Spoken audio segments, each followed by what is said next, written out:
कोल्हापूरच्या दिशेने जाणारी लक्झरी बस फोंडाघाटच्या घाटातील हॉटेलच्या पुढे आली असता दारूच्या नशेत वाहन चालवणाऱ्या चालकाचा वाहनावरील ताबा सुटून लक्झरी बस रस्त्याच्या उजव्या बाजूला जाऊन गटारात कलंडली।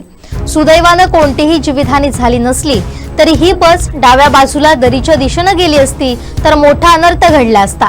दरम्यान अपघाताची घटना समजताच highway traffic police head constable Mithbavkar, police हवालदार चोडणकर, डिसोजा, पोलीस कॉन्स्टेबल उंबरकर साबळे घटनास्थळी दाखल झाले।